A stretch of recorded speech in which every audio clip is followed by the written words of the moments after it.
Good evening, sports fans. Welcome to NCAA Football 14, League 1, Season 16. It is Week 13, and we have the number one undefeated Syracuse Orange traveling to unranked 3-7 Wake Forest for this week's matchup. It is a bit of an overmatch, as you can see from the statistics here. Syracuse with the number one total defense in the country, number one rush defense in the country, and top 15 in turnovers, whereas Wake Forest is exactly none of those. But it's still an important game. It's still an away game. And with so few undefeated teams remaining in League 1 in Season 16, the only undefeated teams are Syracuse and Air Force, a fantastic undefeated Air Force team, a very close number two. It's very important that Syracuse continue to perform well this week at Wake. So without further ado, we're going to get into this game, and we're going to see what the Orange have brought to Wake Forest.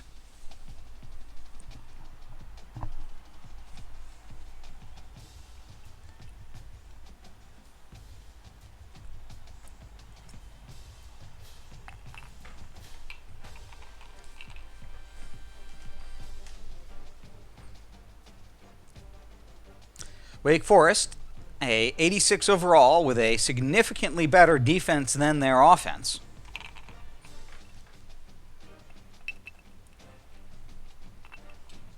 Their offense decidedly leaving something to be desired, with both a quarterback and a starting halfback in the 70s.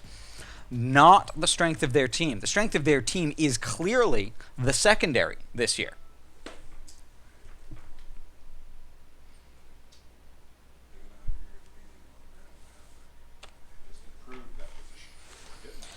They do run well to the halfback, and they just improved that halfback by bringing the starter back from injury. But it's an important improvement for them, but a uphill game for the 3-7, 2-5 in the conference Wake Forest Demon Deacons as the Orange come to town.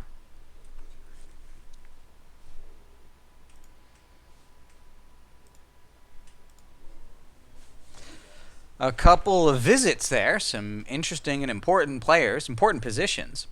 As you can see, A. Gaither, the 92 overall center, he is injured. And there's not a whole lot of depth behind the offensive line for Wake Forest.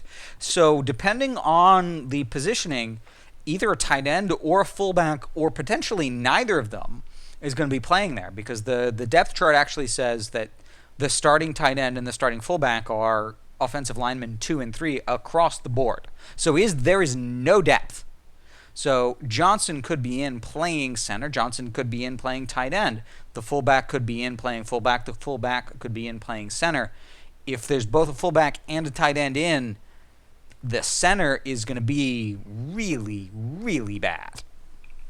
So that's an understandable reason why with a 78, 75 quarterback they've been doing so poorly. But we got to see what the Demon Deacons actually have on the field.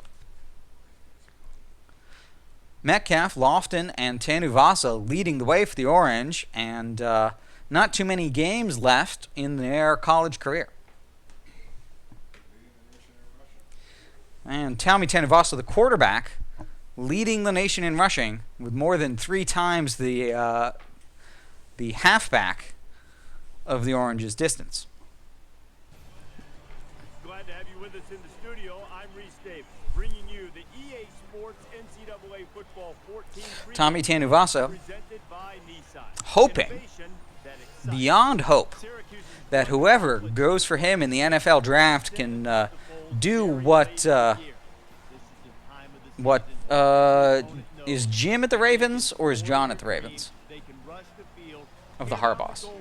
Jim Harbaugh of the Ravens did, and said, all right, we're going to change our team to fit this guy, Lamar Jackson. He is hoping that whoever drafts him, it does, changes the team radically enough to suit his needs. Because if he just goes to somebody who treats him like he's going to play like Aaron Rodgers or Drew Brees or Chad Pennington or then it's not going to.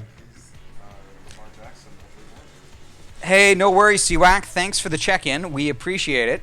You were on your phone. Okay, of all of the different things that could have been a result, that is actually the best one. So I'm glad to hear it. Thanks for checking in. We'll see you later for that.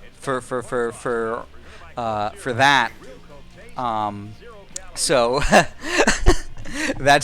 it amuses me greatly. I'm glad to hear it. As we get kicked off and the Syracuse Orange win the toss, they elect to defer, and it looks like, I will say, my Guinness appears to be ready. Because in either game, life or football, the margin for error is so small. I mean, one half a step too late or too early, and you don't quite make it. 1/2 second too slow, too fast, you don't quite catch it. The inches we need are everywhere around us. They're in every break of the game, every minute, every second. On this team, we fight for that inch. On this team, we tear ourselves and everyone else around us to pieces for that inch. We claw with our fingernails for that inch. Because we know when we add up all those inches, that's gonna make the fucking difference between winning and losing. Between living and dying. I'll tell you this, in any fight, it's the guy who's willing to die who's going to win that inch. And I know if I'm going to have any life, it's because I'm still willing to fight and die for that inch. Because that's what living is. The 6 inches in front of your face. Now, I can't make you do it. You got to look at the guy next to you. Look into his eyes. Now, I think you're going to see a guy who will go that inch with you. You're going to see a guy who will sacrifice himself for this team because he knows when it comes down to it, you're going to do the same for him. That's a team, gentlemen. Spanning more than 10 successful seasons and covering the country from California, Ohio, North Carolina, and Virginia, this is League One NCAA football. Kevin Green coming in with the hit to make it 3rd and 12. As we discussed in the game preview, you can see number 81, the tight end, playing center for the Demon Deacons. He's losing a fair amount of weight against the defensive player, obviously, but he is a very good 91 tight end. So he's going to be able to. He has shown that he's able to do at least something there in the center position. As Evans catches a 14-yarder, it's his first catch of the game, and the Demon Deacons are moving the ball downfield against the Orange on this first possession of the game, and they're skipping the huddle most of the time. Good evening, Leon. Good evening, Silent. Coach Spectre says cheers. Thank you for the glassware. It came in handy. Ooh, and Edwards with a great pick. He was in perfect position. And that's that's just a bad call by the 75 junior. That's not a pass you should have tried to throw. I will admit that's a pick I've thrown on that route because that was a stick if I've ever seen a fucking stick.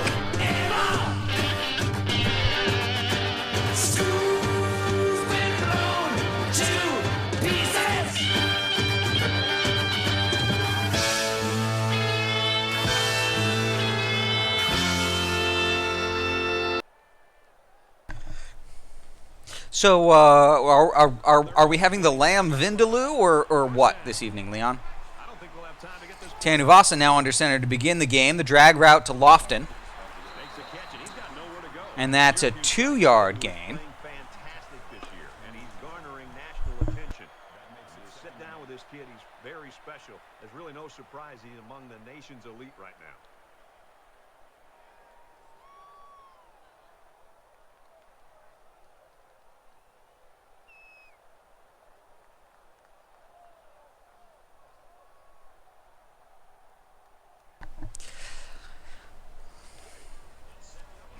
It's 2nd and 8. Ball in the 29. All right. Well, I'll take my money the next time we see each other. And Metcalf gets hit on the motion option, and he burns the safety. The safety gets a hand on him, but he can't stop the 6 more yards. Catching the football, but man, he's trying to get in line to say, hey, I want to carry the football. He's trying to push that starting running back out of a job. Well, I mean, Leon, with the Dutch oven that mom is now willing to let people use, if you would like my fried chicken recipe, I can bring that, because that's pretty dead simple if you just follow the instructions. So there's that option if that's what you want to do.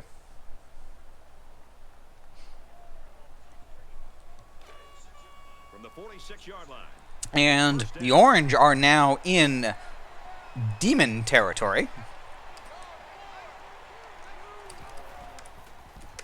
Halfback's got it on the quick throw. Brought down at about the 2-yard line. Well, SD61, you might have a little time later on to finish that game, because I'll tell you it's an interesting one. We were very happy with our performance against ECU last week. Kingsley Afidi is an excellent quarterback. So that's a really good game. We were really proud of both our defense and our ability to run the option well. So that game's worth watching. But you know what? You can go back to that. That one's on tape. This one's live. Thanks for joining us. And I will pass on your what up old school doctor to Coach Spectre. They're about 4 yards away here on 3rd down. Spectre says, happy Friday, SD61. As we now see a 3rd and 4, Tanuvasa's under center in the eye, tight ends on the right. Tanuvasa scrambling out, Makes the handoff, and he throws the ball away. Looks like he might have been trying to get it to the fullback, but fantastic defensive play by the corner, peeling off the fullback to go to the quarterback there to make it 4th down. As we're now going to see a punt by Syracuse from the opponent's 46. They're hoping to pin them back deep. It hits the 10-yard line in the grass and goes out of bounds at the 1. That's a phenomenal punt. That, ladies and gentlemen, is how you do that. And now, from the 1, we're seeing a very heavy formation from the Demon Deacons. Halfback, fullback, and 3 tight ends. And the offense will take the field, and they're certainly hoping. Thank you very much, SD61. I hope you and yours have a happy holiday as well. And from the 1-yard line, the defense, London Fletcher, breaks through, and that is a safety.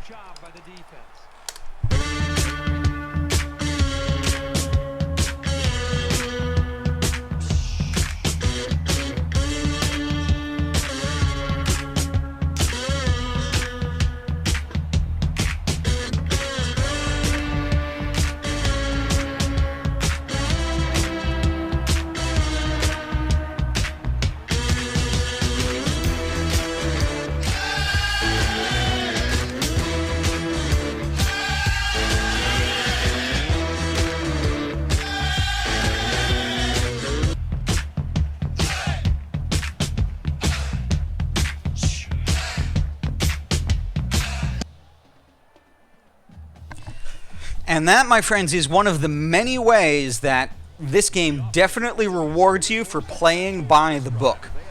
There's a lot of cases that you could make for the fact that, hey, you know what? You're playing an AI team. You could go for it on 4th and 4 in enemy territory and have a pretty reasonable chance of getting it. The counter to that is, if you don't get it, things are going to go bad for you, and it's going to punish you. But if you make the right decision, the game is going to give you a little bit. And they gave it right there when they got the safety. Now, a 0-yard run on first down for Metcalf wasn't great, but there's a great interior defensive tackle for Wake Forest, which is the reason that happened. As Lofton gets 4 yards on the drag route on second down, it's going to be 3rd and 6.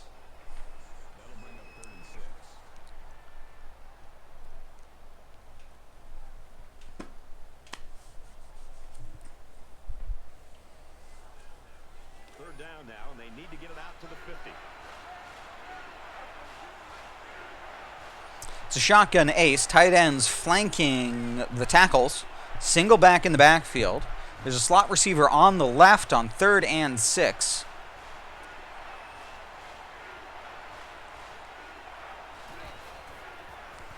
And Metcalf out of the backfield on the angle route gets clean and gets 9 yards for the conversion.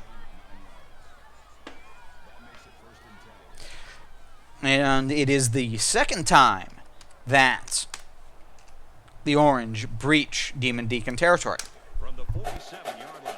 First down.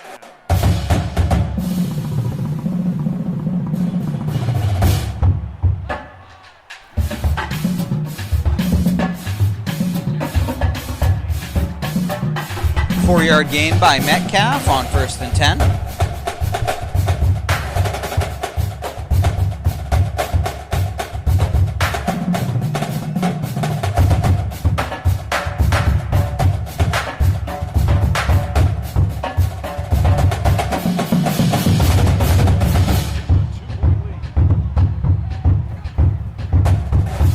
Tanuvasa scrambling out. He's being chased. He gets hit by the closing safety, and it's a loss of 2 yards and makes it 3rd and 7. Excellent coverage there. He was pursued by an end, and a defensive back peeled off early to come and cover him. He was sandwiched between the two defenders and got a loss of 2.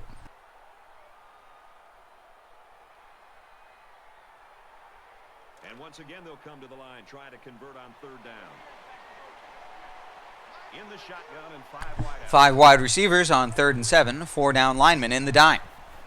Tanuvasa scrambles out, He's scrambling. and he gets hit by the corner just before he throws. That's the second unconverted 3rd down, and it's going to be 4th and 7 this time.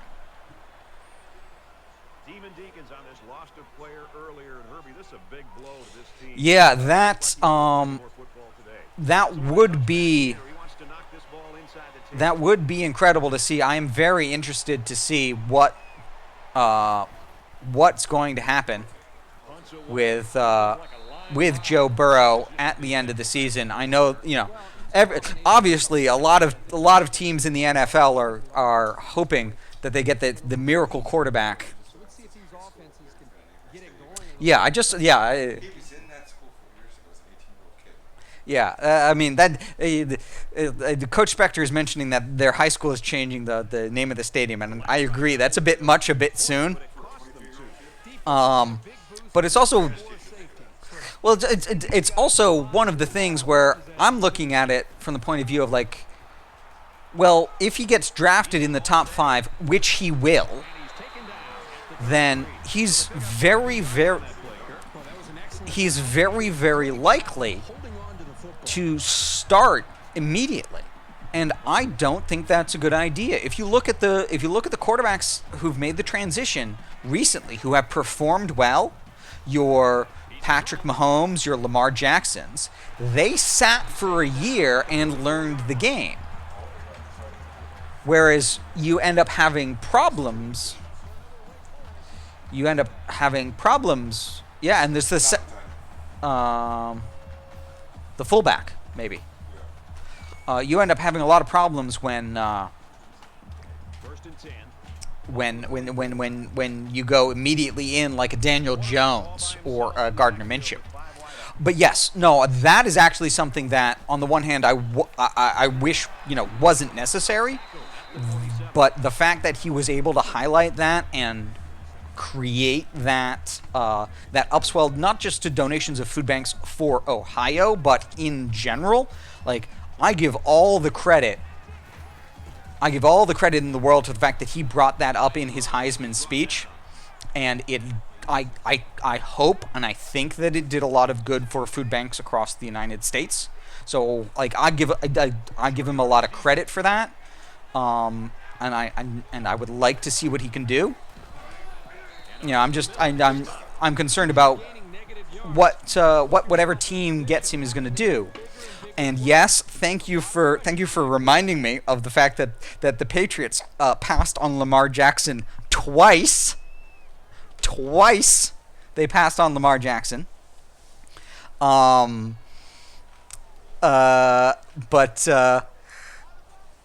yeah. So Leon, Joe Burrow, the Heisman-winning quarterback for LSU, Louisiana State University, recently, last weekend, won the Heisman Trophy Award, and in his Heisman speech, he talked about how the rural Rust Belt part of Ohio has fared so poorly over the last 20, 30 years. And he really did a good job of describing how that former industrial and agricultural heartland of America was really hard hit by a lot of things. As we see a great move by Tommy Tanuvasa, and it raised a tremendous amount of money for a number of rural Ohio food banks, and then my understanding is, things like that in general. So that's that story. Because and then that's not something you typically see when someone makes a Heisman speech. So I think it is worth talking about and worth mentioning that he did something unusual that I thought was great. Yes, actually, a few years ago as Navy, I played against Lamar Jackson, who was at Louisville, and they beat me because Lamar Jackson was fantastic. From their own 36-yard line. First down. Demon Deacons on his wide receiver, out with an apparent injury, although he might All right. come back. If you give me a moment, I'd like to catch back up with this game. After talking about Lamar Jackson and Joe Burrow for a minute, Tommy Tanuvasa scrambles out and makes a good slide for the first down. And he has a huge gain. And I like the decision-making ability of this quarterback. He looks and looks. He sees nothing. He didn't get rattled. He sees some green in front of him, and he takes off. Ends up with a great run. Number 30 comes in. First down, 10 to go. Ball on the 47.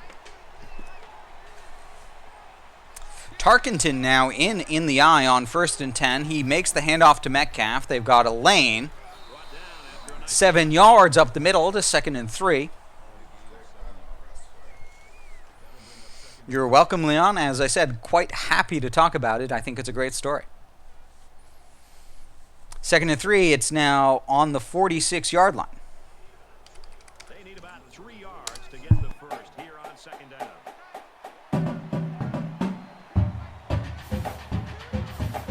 Tanuvasa in the eye tight, scrambled out, slips between defenders, makes it to the sideline for a 1st and 10.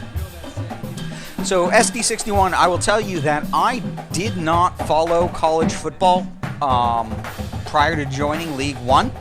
I went to a school that didn't play football. So since joining League 1, I've been following it a little bit, but it's really since I became the coach of Navy in season 11, I've actually started paying attention to a real life team. So Navy has absolutely, over the last 2 years, become my favorite real life college team. As Tarkenton now comes out in the flex bone, and in motion they can't get the ball off, and it's a penalty.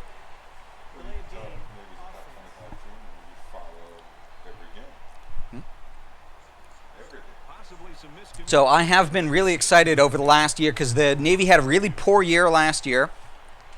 And then this year they absolutely turned it around. They had a fantastic year with Malcolm Perry under center as the quarterback. And honestly, he shouldn't have won the Heisman voting, but he should have gotten a Heisman vote.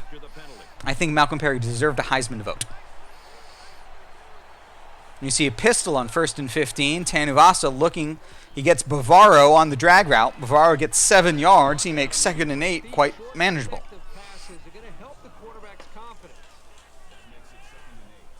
Yes, once I started playing as Navy in the league, I became a real convert. Actually, yeah. So both Coach Spectre and I watched that. We got together and watched the Army-Navy game together last weekend. It was great. I loved it. I loved watching that game because that was a great, well-disciplined, well-fought game on both sides. And really, it came down to the fact that I think the best athlete on the field by far was Malcolm Perry, and that was the difference in that game. But it was a great game.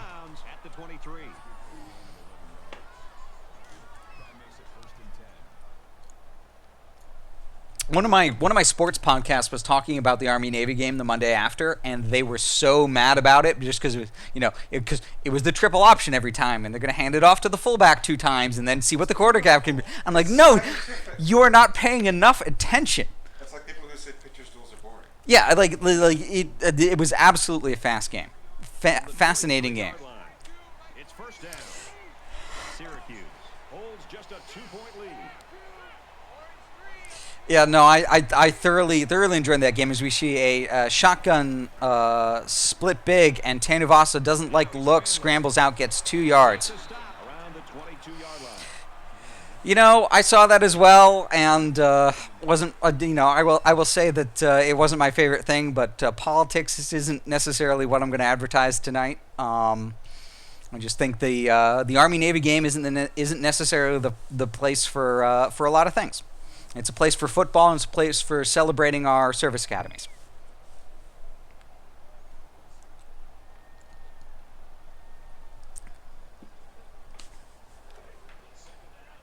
It's 2nd down, 8 to go.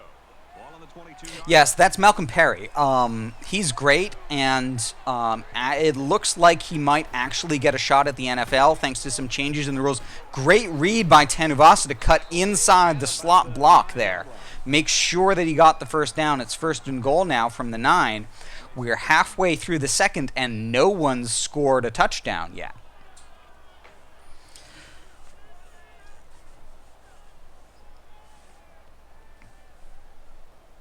But first and goal from the 9.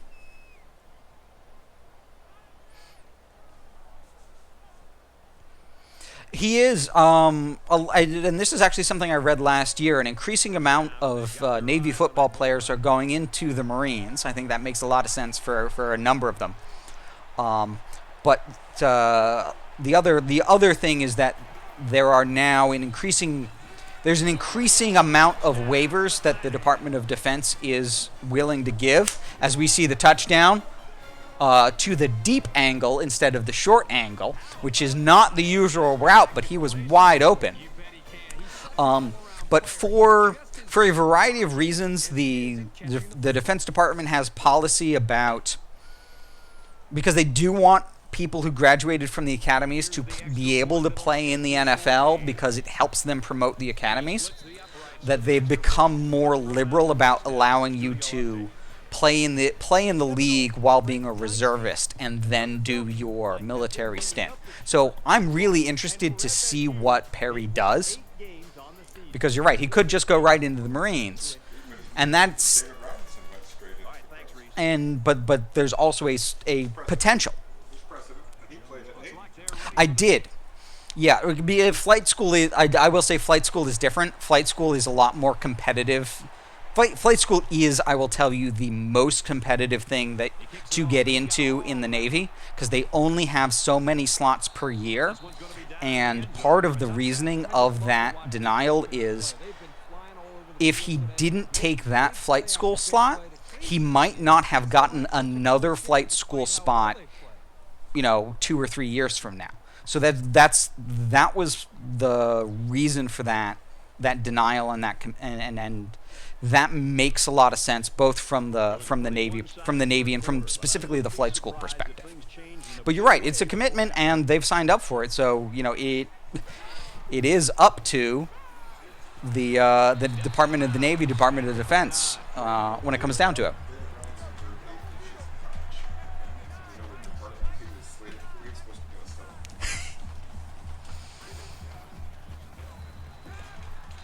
Well, I will tell you everything I know about the Top Gun sequel. The Navy's not going to be happy about. Apparently, the Navy recruiting boosted something ridiculous, like about 20-25% after Top Gun came out. Yeah, the original Top Gun, like huge boost in Navy recruiting, and the sequel is not going to be nearly as favorable. As we see the handoff fake under center. Ooh, and almost picked off by Tracy Porter there. Guys were ready for the pass and played it well to come up with the deflection.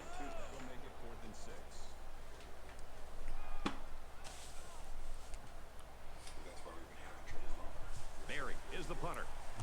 An excellent secondary so far, really showing what they can do for Wake, and an excellent secondary for the Orange, showing that they can punch back. He's taken down at the 38-yard line. Syracuse offense is just clicking on all cylinders right now. It's everything they planned for, and it's all working. Everything is coming together for this offense. They seem to be getting better with each series. And, this game started where this team was wondered if they were going to be able to move. You're not wrong, but the thing I will say, because I've read a bunch about it, I've done some studying about all of the variety, whether it's Marine Force Recon or Navy SEALs or Army Green Berets. They each have their own specialties, and they're all really, really good at them. So I'm not going to discount, for example, Air Force Pararescue, because if anybody's really good about going behind and pulling out a pilot who crashed, Air Force Pararescue is good. So I'm never going to be mad about any of those guys. They all know exactly what they're doing. Tanuvasa hands it off to Metcalf. He goes between the guard and the tackle, and he gets 3.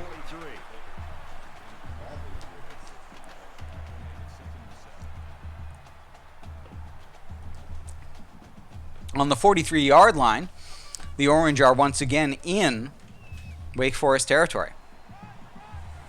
They come out in 5 wide this time. They got 3 down linemen, but they've got the linebackers over. Lofton gets ahead of his man on the drag route and gets 12 yards for the first.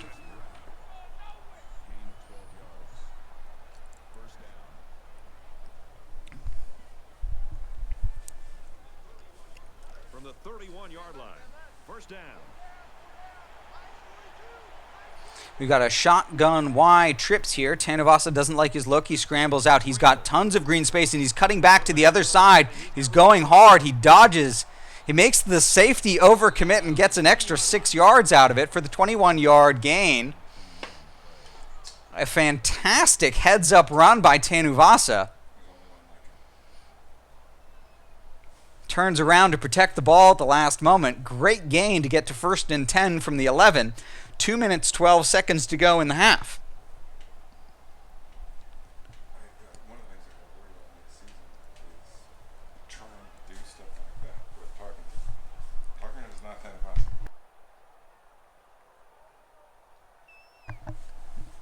I got lucky in that they were a top 25 team.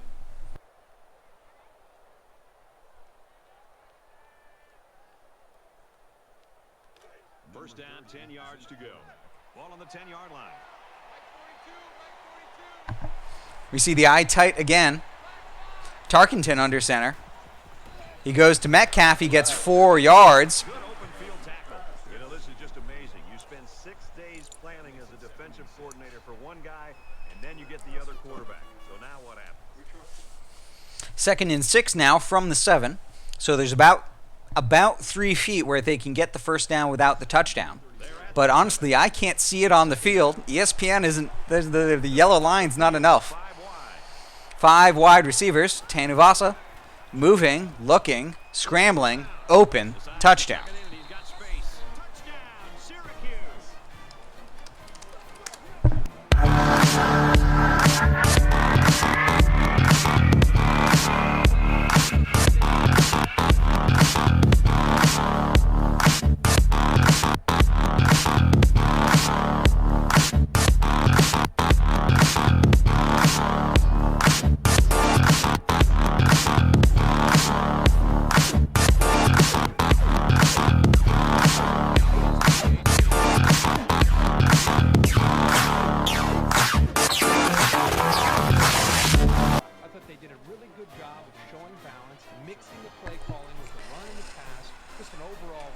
You know, that's a reasonable conclusion to guess that it might be cross-platform, given how things are going these days. That's a reasonable conclusion.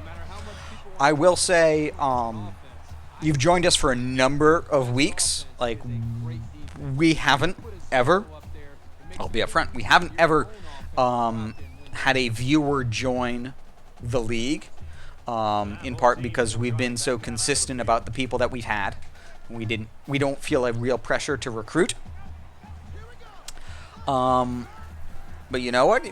You show up on a weekly basis, you participate. That is the kind of thing that we would consider after a while, because we only consider entries really every off season. So you know what? We keep. So, yeah, that's every 3.5 months. We keep seeing you for a while more. Then that's absolutely something that in you know, direct messages, private messages, so you can start talking to me and the coach about as we see a screen pass here from Wake Forest. But that's obviously, I will say that's not something that we are not closed to the idea of more players, but we are not actively looking for more players, so I do want to temper those expectations. But thank you for the interest. And yes, it'll be interesting to see if Gridiron Champions happens and what it is when it comes out, because that's a really interesting indie project, and I want to I want to see. And Moore gets 9 yards. He was touched in the backfield, but it gave other players enough time. And the timeout is called to stop the clock at 1:01. Sometimes that's enough to get your confidence back. Barry awaits the snap. So, I will tell you the answer is we don't know, but if we do, it won't be quickly. As Schumacher has a great run for a touchdown. A great return.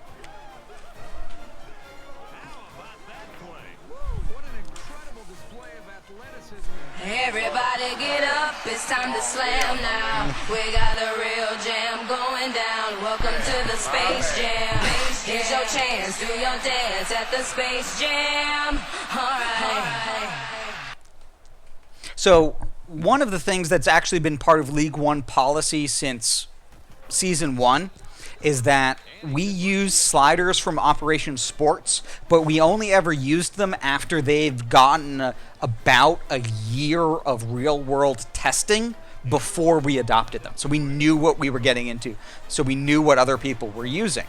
So, I mean, if Gridiron Champions is a good product and it gets borne out over the subsequent year that there's a good product for us to use, that's going to be something that we'll talk about and we'll consider, but we're not going to do it on release day, period. That's just that's not an option. Yeah, we got a lot of rules. We do got a lot of rules. And I will say I'm proud of those rules, because those rules are what are the reason why we've lasted so long. They've all been voted on. We've legislated democratically. As we now see Wake Forest getting a second chance, they get at a 2-minute drill, 1-minute drill, they get 3 yards on first down. I will say, like, the restrictions on recruiting that we have are really, really important. Really important, because they make sure that the CPU stays competitive, and that's the important thing. Is we want it to be as difficult.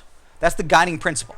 We want it to be as difficult for a user to go undefeated as it is for a CPU to go undefeated. And as you can see, there's only 2 undefeated teams in League 1 in Season 16. We only have 3 out of 9 members that are in the top 25. Well, that's good to hear. I'm glad that that other people are you're talking with Coach Silent. That other people are out there and advocating for the league. It's good to hear, and I'm always an advocate for the league and our rules because we think it's a really good product. And you know what?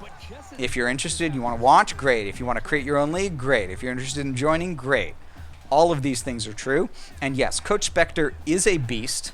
I will say he's got a beastly team right now that does exactly what he wants to do. He's got an incredible secondary and a quarterback that is perfect for his game plan. He also has 4 senior offensive linemen. So the most interesting thing in a long time is what Syracuse looks like next year. Next year, Syracuse is losing 9 out of their 11 offensive starters. Gone.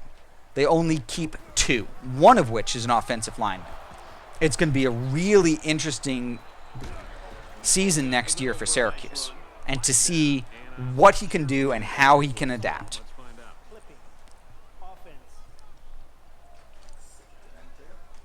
Season 17 coming in January.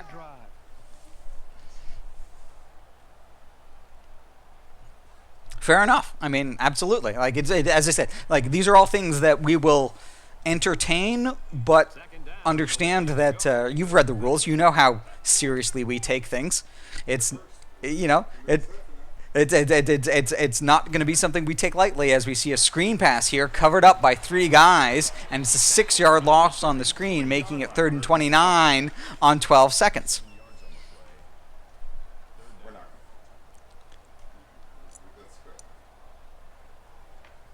It is 23-0 at halftime.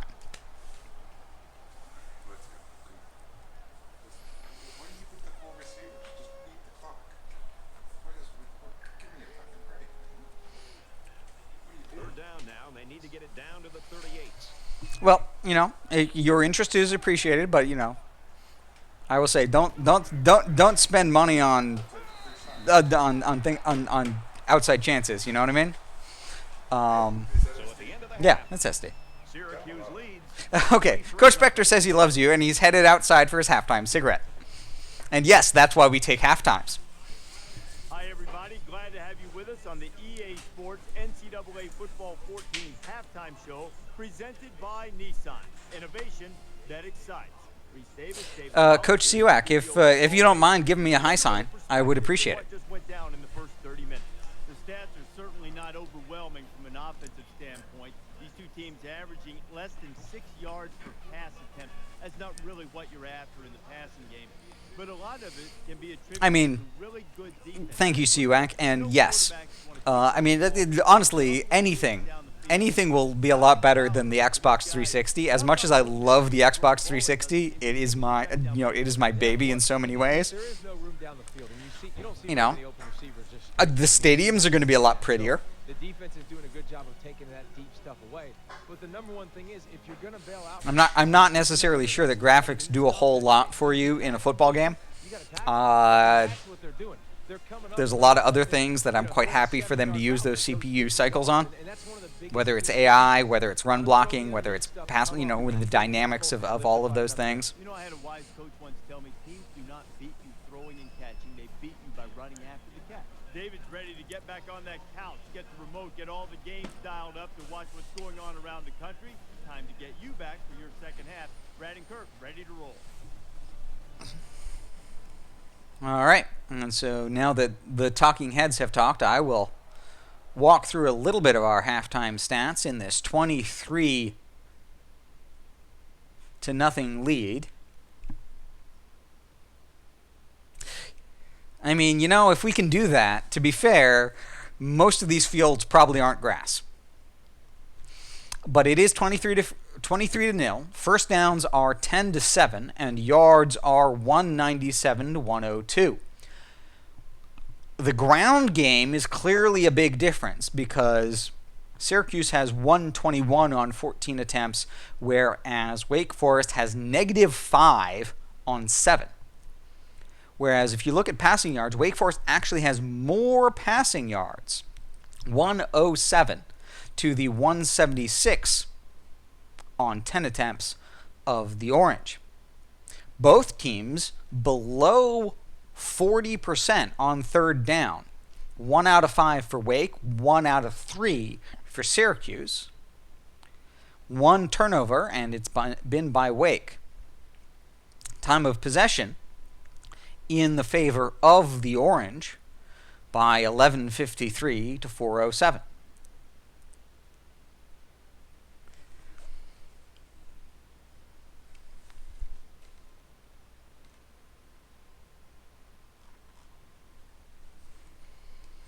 Some player stats. Tommy Tanuvasa is 9 for 11 for 72 yards and 1 touchdown. 81%, 8-yard average, and 1 sack is a rating of 166.8.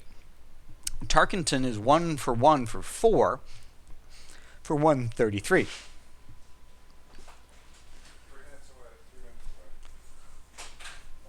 J.D. Scott, the junior 75 for Wake, is 14 out of 18, 107.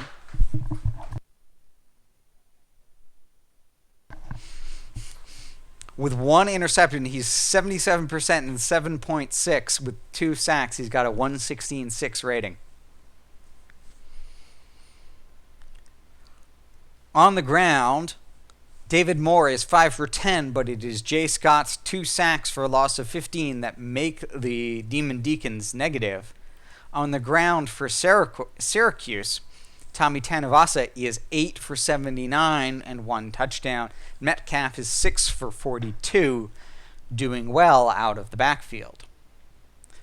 Through the air, Bavaro, the tight end, is 3 for 32, leading the way. Lofton is 3 for 18, and Metcalf, Sanders, and Schumacher are backing it up.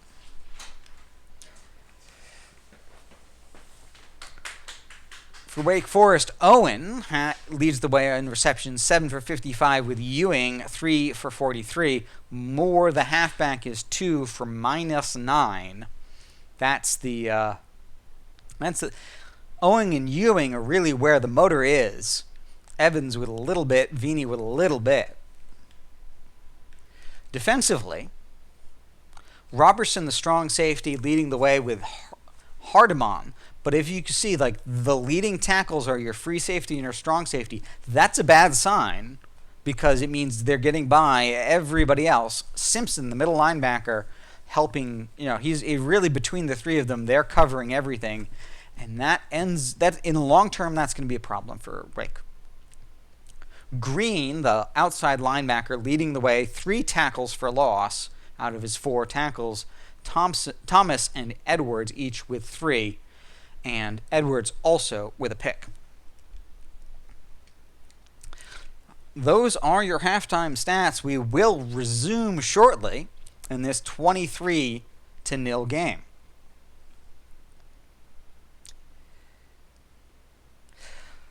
You know what? I'm quite happy the Lakers lost because, well, I'm a Celtics fan. But also, I'm really, really scared of the Bucks. I really, really am. The Bucks and Giannis are really quite fantastic. So we'll absolutely see what happens there. And we will resume shortly.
to answer one of your earlier questions, Wk is the coach of Indiana in this league,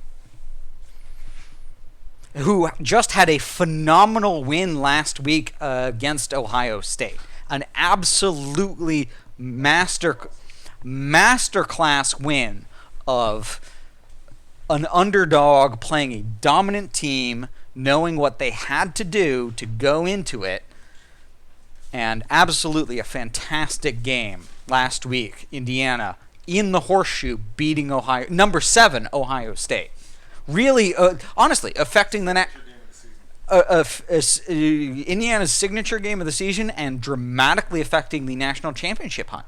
Because honestly, if Ohio State had if Ohio State had won that and had a shot at the Big Ten championship, like if you only have one loss and you win the Big Ten, there's a chance you get into the BCS instead of an undefeated Mountain West Air Force. There really is.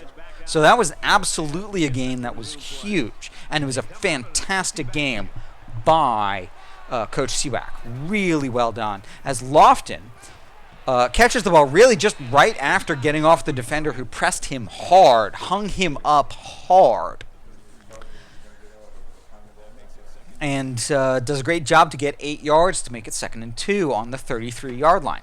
It's second down, and they're about 2 yards away from the sticks. Shotgun ace now, 2 tight ends. Halfback on the right, on the left hash.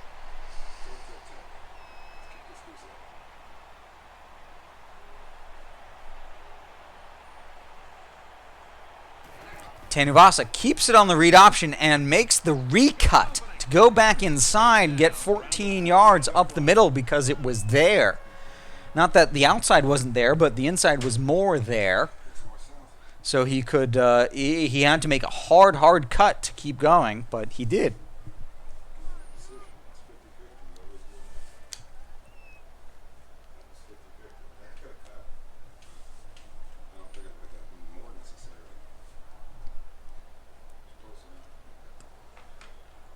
From their own 48-yard line, it's first down. Shotgun wide trips now from the left hash.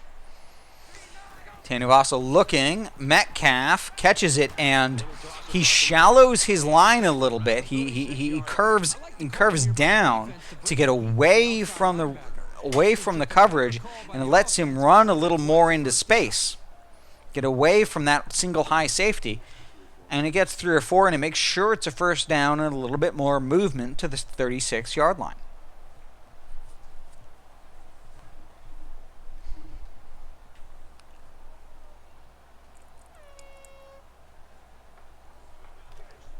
We've got a 1st and 10.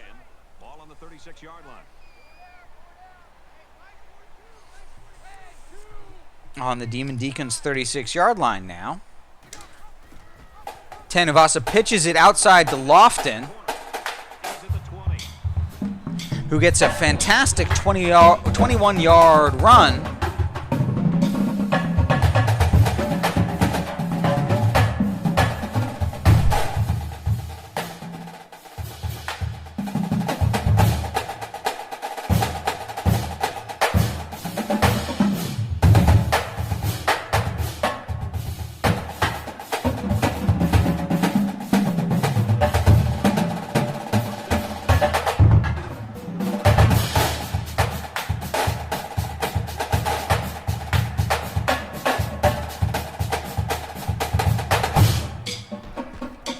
Tanuvasa on a motion option. The quarterback line on that is up the gut. He gets 4 yards. It's 2nd and 6 from the 11 now in the 3rd quarter.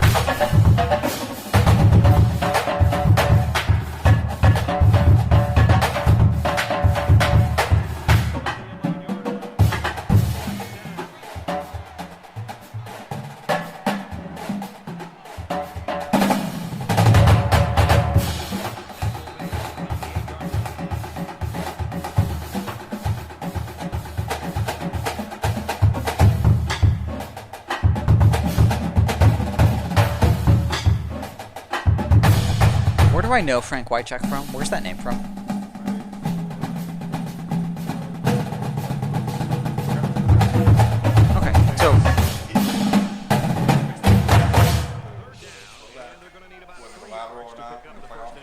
That's why. Through the pass. That's where I know it, because I know the name from like something obscure like that. Yeah. 3rd and 3 now. 5 minutes. Metcalf on the drag. He gets hit hard, and they call it 4th and 1 as he gets hit.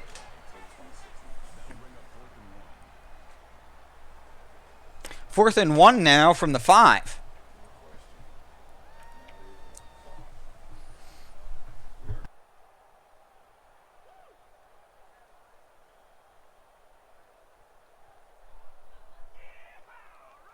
It's 4th down.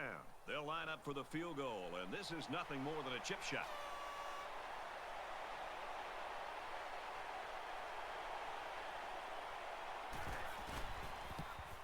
He gets it up. And they tack on 3 points. Indeed.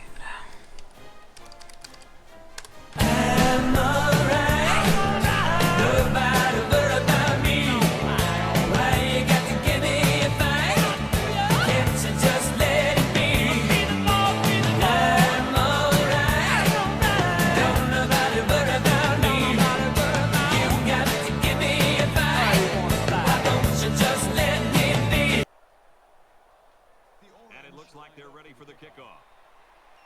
Number 33 to return.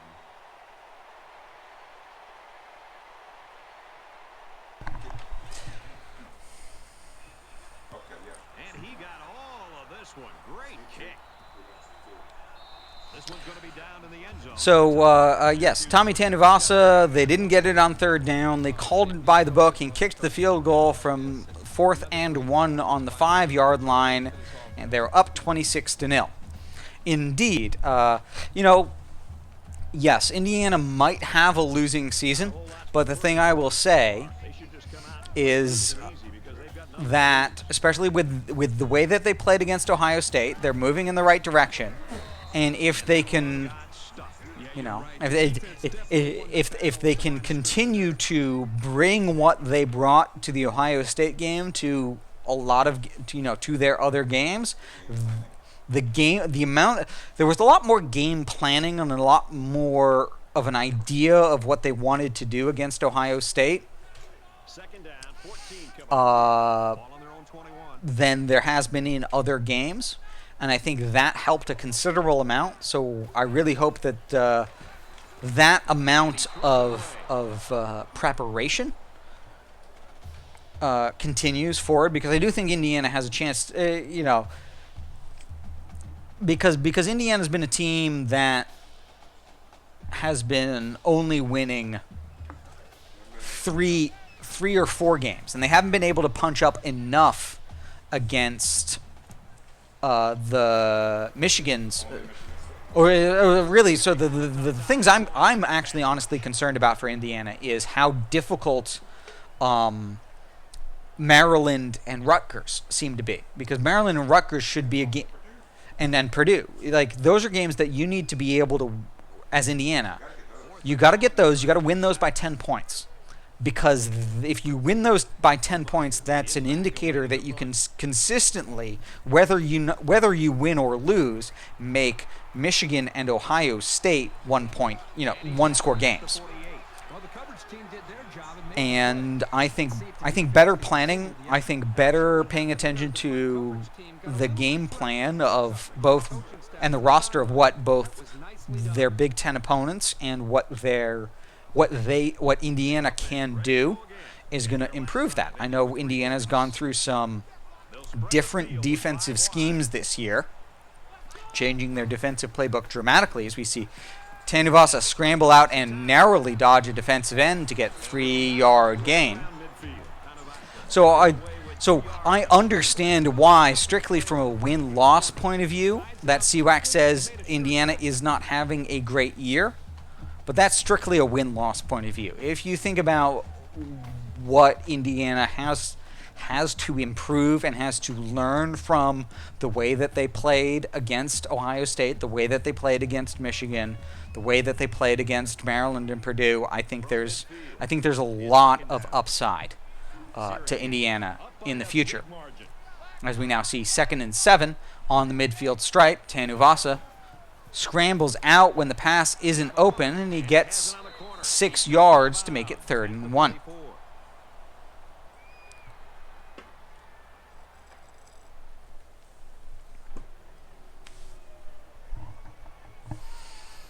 But yes, I mean, Hoosiers is a movie. I'm not sure that the Indiana football team has a movie about them. So you're absolutely correct that Indiana's known for basketball for a reason. But if I was going to ask them to make a movie, it would be Silent Ninja. It's 3rd down, and this offense is about 3 feet away from that first down marker. Right?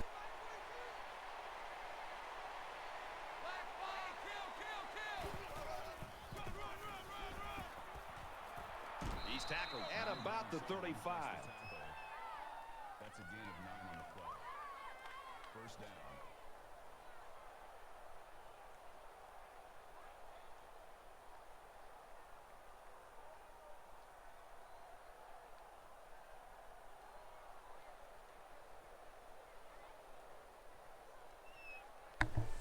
Just as often.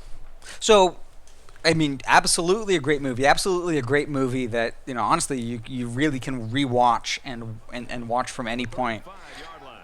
And this is actually something. So earlier tonight, Coach Spectre had asked me, you know, what are your 7 desert island movies? And I didn't put a single sports movie on there. And as we speak about it now, I'm really regretting not having, like, you know, Any Given Sunday or Remember the Titans or, you know, We Are Marshall or Hoosiers or Stand By Me. Well, Stand By Me is not a sports movie. No, what's the one with Samuel L. Jackson, where he puts the chains on the school? Yeah, Coach Carter. They're about 4 yards away here on 2nd down. They'll line up with Yeah, wide receivers. yeah. But that's actually, I mean, honestly, that's a really good point. Is like, you know what? In those 7 movies, there needs to be a movie about hope, and it's probably going to be a sports movie. About the 13. Hoosiers, The Natural, Field of Dreams, A League of Their Own. Yeah. I'll go with Hoosiers. I mean, Dennis Hopper's so great. Because that also gives you the alcoholism story and the triumph over a beast. But also, even Major League or Bull Durham. Bull Durham is a Gets heavy consideration. Bull Durham is a great movie. Yeah, no, that gets heavy consideration. There's still First shit. down, 10 yards to go. Ball on the 13. Bull Durham was the one where Kevin Costner was a pitcher, right? Gun with 5 receivers. No, catch it. One-hander. Throws complete, and he's hit right There's the away. catch. And he drove the fucking baseball golf cart into the girl's place. There was one. She only fucked it because he remembered reading Moby Dick. I listened to an interview earlier this year about one. I don't think it was The Natural, but it was one of the ones where one of them was the pitcher, and you know, in order to film it, they spent about 6. He spent about 6 hours pitching, and they gave him all the drugs. It was incredible.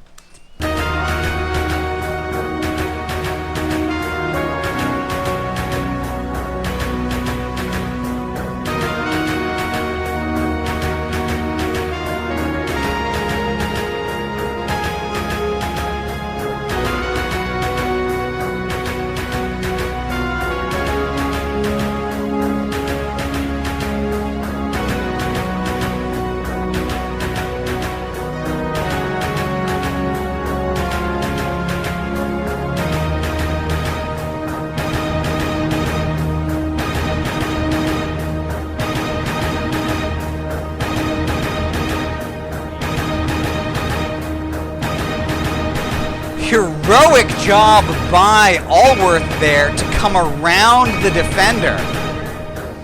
And that's a pretty shitty call. That's a pretty shitty call. It's going to be second and 15 now. I love Gene Hackman. I do love Gene Hackman. The French Connection is absolutely a great movie. Enemy of the State. So heads up, Cwack, Coach Cwack, this is for you. This is for you. Scrambling out. Ooh, doesn't look like no. That was the Sywak audible. It's stick and nod, and you change the drag into a slant, and nobody was there. Nobody. Yeah, I was hoping to get 2 yards. I got lost in Yeah, that was nothing. But that, my friends, was the Sywak audible, and unfortunately, it didn't. Usually, it looks pretty brilliant. Honestly, on third and 10, it's great. 3rd and 16, it's a little bit long. Well, it was 2nd and 50. 2nd and 15. Okay, that makes a lot of sense.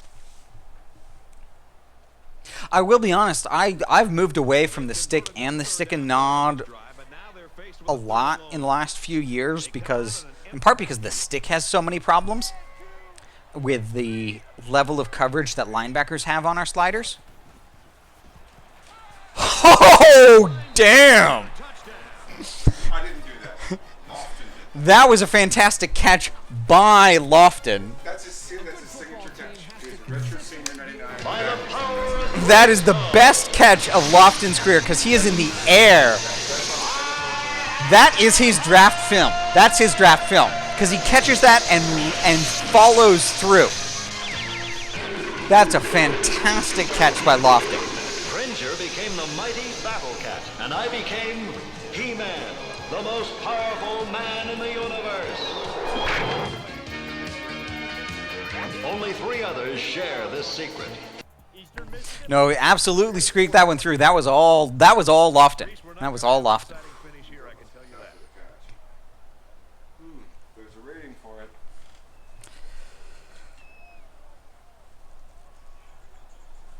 Everyone's all lined up and ready for the kickoff.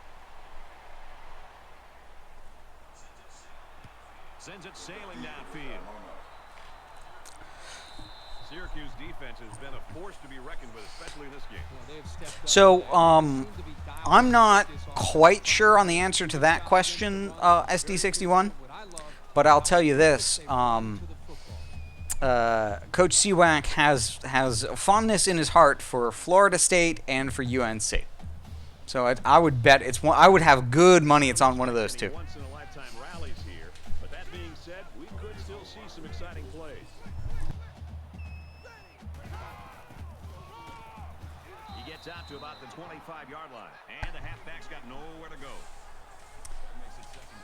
Trying to break outside on the run, gets caught, and Wake Forest is now at 2nd and 10. And sacked. The 18-yard line. You can hear that one. Sacked hard. Make it at 3rd and 17.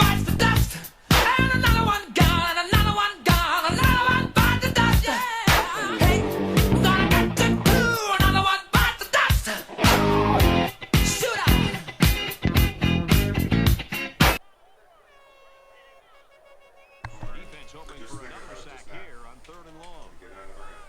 3rd and 17 now.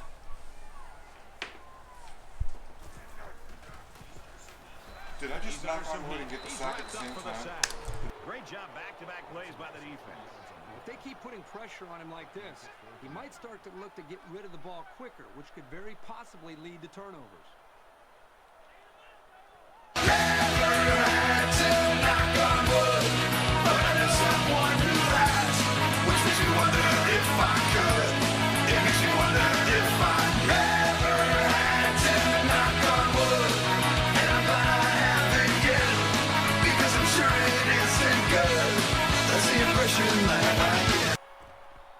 So, I will let you all in on a little bit of a thing that just happened here, because Coach Spectre just said something that, you know, if I was closer to him at the time, he is out of reach right now, I would have hit him, because it was tempting fate, and we do not tempt fate. But he managed to both tempt fate and then immediately get the sack when he did not have both hands on the controller before that ball was snapped. Because he was tempting fate. Because he tempted fate and then he knocked on wood to absolve himself of tempting fate. And he got away with some bullshit. And they make the stop at the 34-yard. Tommy Tanuvasa there, 11 yards.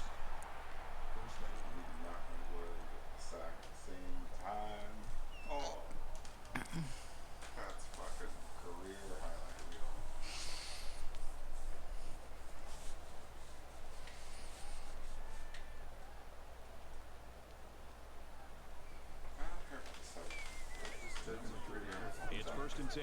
Ball on 34. From the 34-yard line with 5:18 remaining in the game.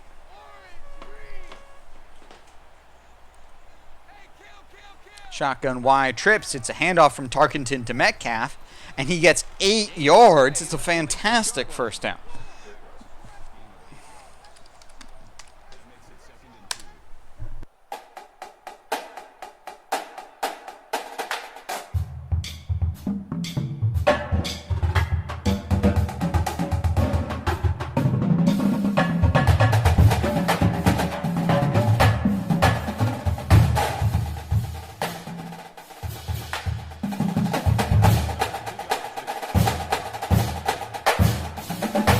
Shotgun split, 2 halfbacks in the backfield, 3 wide receivers, 4 down linemen.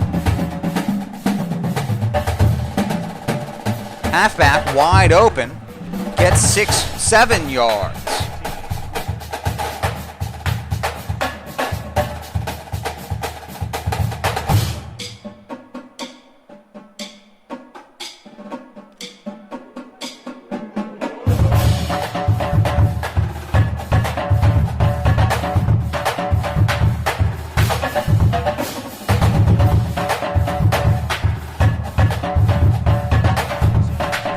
Option goes to Metcalf. He gets 14 yards straight up the middle. A fantastic run. Makes it 1st and goal now from the 5.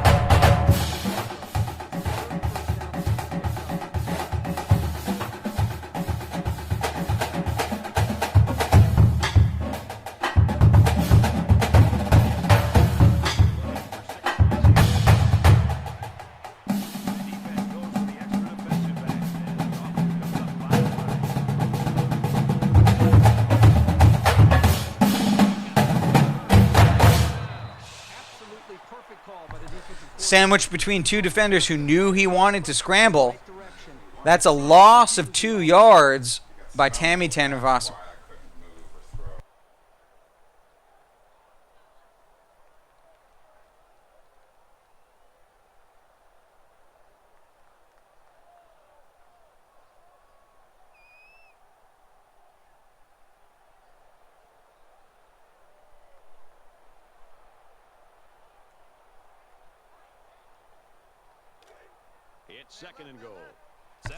Second and goal from the 7.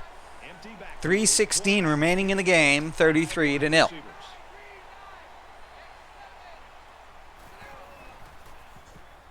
Scrambling, waiting, running up a seam, 7 yards and a touch.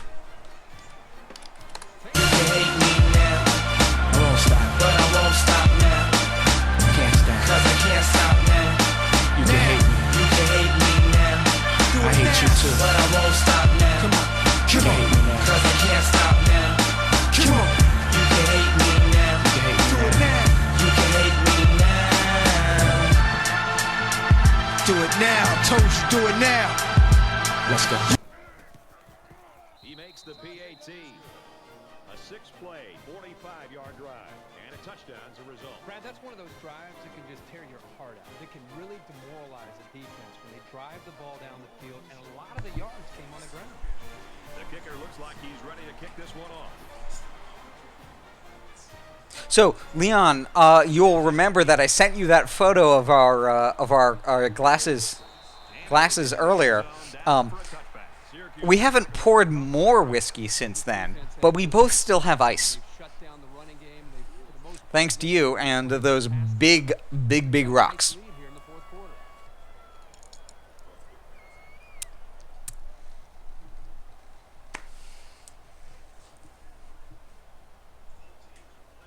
Both teams are playing out the stretch here. You want to get experience for guys who normally don't get in the game.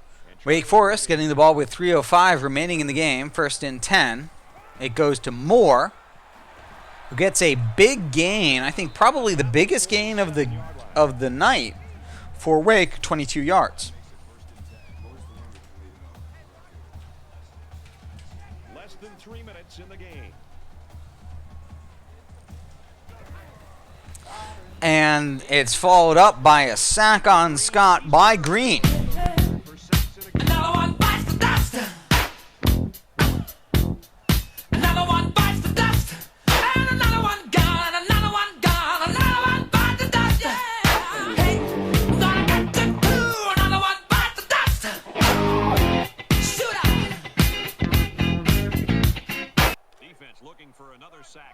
second down and long situation.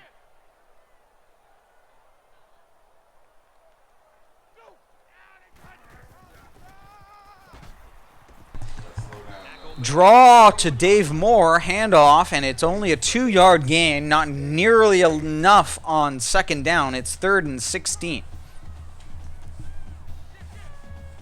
Live clock at 2:20. It's a screen, and he gets 8, but that's not enough. It's 3rd and 8 now, and Syracuse calls a timeout.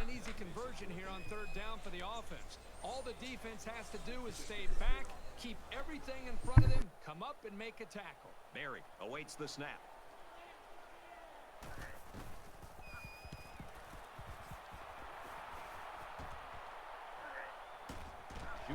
Schumacher with a 5-yard return to about the 22.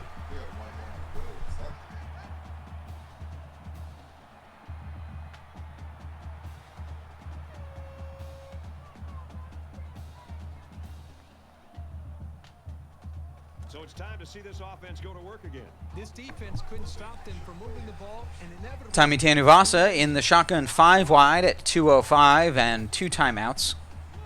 Up 40-0. Scrambles out. Lofton is open late. Moves him to the 46-yard line. That's a gain of about 20 yards. 30 yards, I should say. Sorry. From their own 46-yard line. First down. Just under Still 5 wide.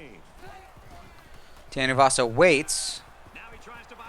Waits for Anderson on the drag. Stays in bounds and gets 28 yards. On the left to right drag from the slot.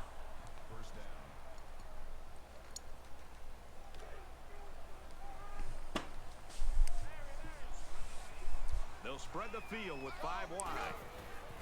And Lofton wide open. Not covered at all. well, I don't know who's happier right now, Brad. The offensive coordinator. It has been Lofton's game in a number of ways. Dial up this wide receiver. He now has over 100 yards receiving. As now it's 1st and goal from the 8 with minute 31. First down, and they've got their eyes on that goal line. 5 guys will be out in the pattern as they're in the shotgun. Tanuvasa scrambles He's on the run. and slides at the 3. To slide. So the quarterback Maybe the 4. 4 yards on the play.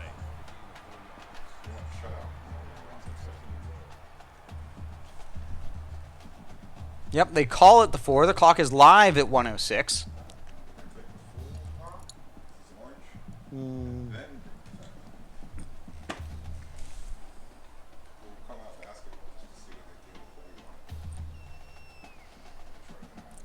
Mm-hmm.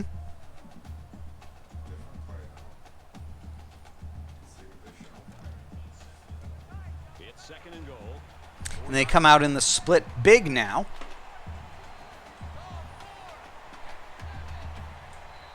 And they call a timeout before getting a delay of game.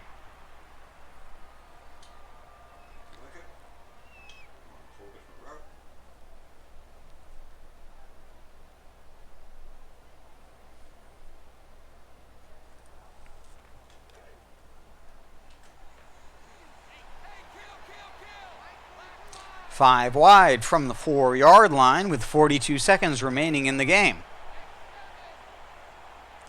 And it's a quarterback run. He gets 3 yards. It's 3rd and goal now from the 1.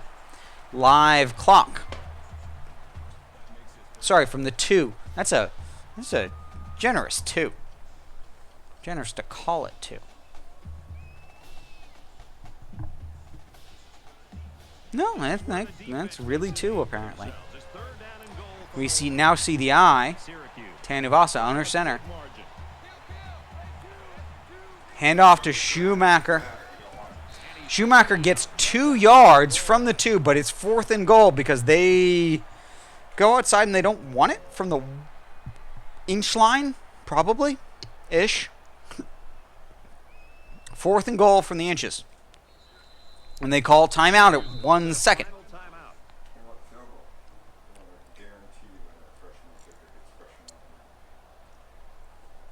And they send the kicker out, and that's going to be the final score of this game. 43-0 against Wake Forest. A dominant show. Dominant by the Syracuse Orange to go with a shutout and 11-0. One more game to go in the regular season. Absolutely fantastic defensive game, but frankly, the defensive secondary for Wake Forest was really excellent as well, and it made sure that the Orange had to go underneath the entire game. The problem was they kept getting 8 to 12 yards underneath because the linebackers and the defensive ends were not there. And then the defensive performance was just incredible. Total offense of 81 in the first half, 105 at the end of the game, and if I can do some math, that's 24 yards in the third and fourth quarters, which is incroyable. Like, that's just insane.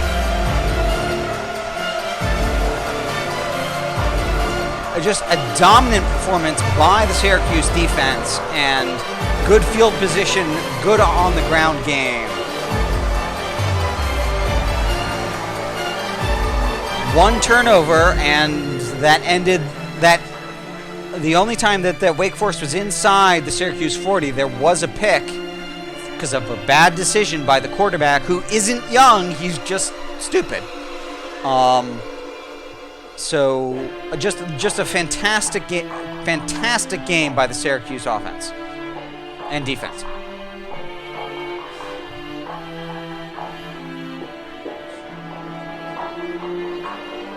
Oh yeah.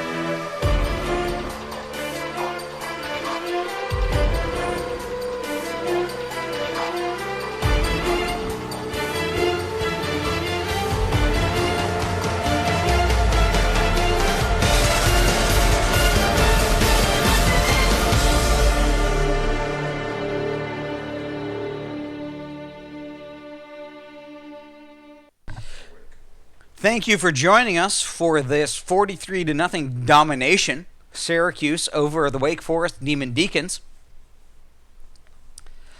As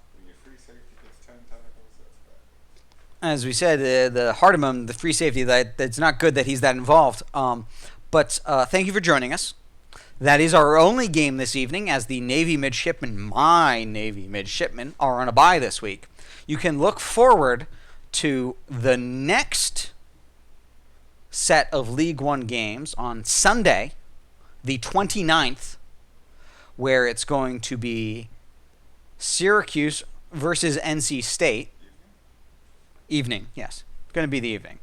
But Syracuse versus NC State and Navy at Southern Miss. I don't actually know off the top of my head where NC State is.